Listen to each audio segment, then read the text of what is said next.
Hey buddies, a quick video to let you know that tonight we're taking our first look at Tomb Raider 2013. So check it out at 9 o'clock Pacific time, that's midnight Eastern time. And also, first impressions of Runner 2 by the BitTrip presents Rhythm Runner Alien or something like that. It's a weird long title, not officially a part of the BitTrip series. It's just BitTrip Presents because the BitTrip series was completed with that compilation set that they released for the Wii and 3DS. But Runner 2 is a great follow-up to Runner. It's more polished. It's the most polished and graphically stellar game that I think BitTrip has made so far, yet it still has that retro appeal to it.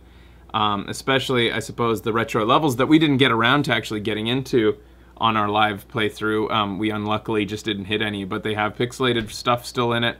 And it just feels like Commander Video back in full force, and I hope to see a lot more of him from Gaijin Games. There's not much I can even nitpick about this title. It's just a really solid, totally worth your money, $15 title. If you like runner styles, they have added a lot of complexity to a relatively simplistic genre, but it's all in level design, and they've added a lot more techniques to it. They let you use stuff like blocking now. You slide like you could before, hold up to go over top of trampolines as they approach. Awesome boss battle, by the way, that there was in the game, and I think each world has a boss battle. Not sure how many worlds, but back to techniques. You can do sliding, you can do punching or kicking, I think. And then there's also the fact that now jumping, you can glide for a certain amount by holding longer. It's not just a standard, it's not the same length jump every single time. There's also these little loop-de-loops a la Sonic the Hedgehog, where if you use your analog stick to follow the loop, you get extra points. There is like infinite possibility, not infinite, but there are just incredible possibilities to stack up more and more points and to edge higher up on that leaderboard. We actually, Becky's, one of our friends, is actually the top on the leaderboard for, I think, level 4 or something like that, Droolface. And she is just like constantly battling back to get higher and higher every time somebody tries to knock her down.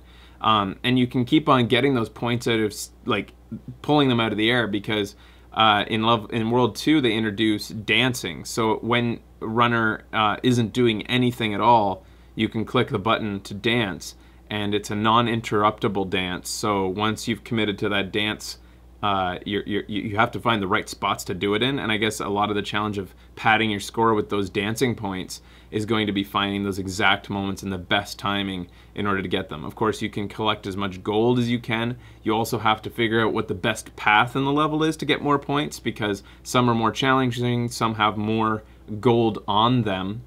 There just seems to be like an incredible amount of depth for those who really want to flesh it out. And then an incredible amount of fun for those who just want to pick it up and play. We now have checkpoints, which was a huge thorn in the side of any casual gamer trying to play a runner who just wanted to get to the next level. It was also a really rewarding feeling when you got through that punishment.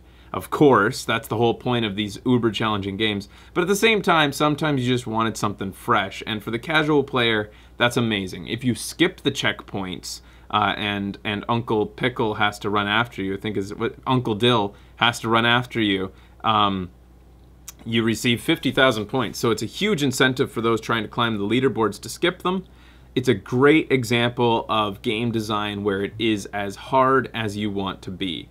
No difficulty. Well, there is a difficulty selection actually as well. So not only do they have several tiers within layers of like self-challenging within the levels, but they also have a difficulty level which takes away or adds to the number of baddies, or in the case of the boss battle, which once again was awesome, it adds to the amount of cannonballs he shoots and stuff like that. So it just generally makes it's like a real difficulty, full-fledged mode. It was fun. My only qualm is that I had heard from the blogscape that it was going to have co-op, two-player co-op, using, and it was going to be a exclusive Wii U feature. As of like yesterday, reading around, there was no info that that feature was going to finally come, like they had earlier said it might, or they said it would. I hope that it does, because it would be a lot of fun. They were going to make an exclusive thing to the Wii U because of the second screen. So if they're able to do that, that would be amazing. I hope that a patch comes at some point, or that it's maybe tagged onto the patch that plans to fix the quitting bug, which apparently it freezes your Wii when you quit the game. That doesn't sound like it's their bug, and I think they are pretty sure it's not their bug, that it's Nintendo's problem, but they're trying to fix it anyways. So yeah, not many nitpicks besides that I'd love to see it co-op. I'd love to see it 4-player co-op, but in the future we're actually going to do a show in which we take 4 Wii U's with 4 copies of Runner 2, and we're going to do races on the show. Just set up our own races and see who can get to the end of the hardest difficulty levels as we play. I think that's it. So tonight we're gonna see you there to play some Tomb Raider 2013. I'm excited for this one. Contender for Game of the Year, I hear. So see you there, buddies.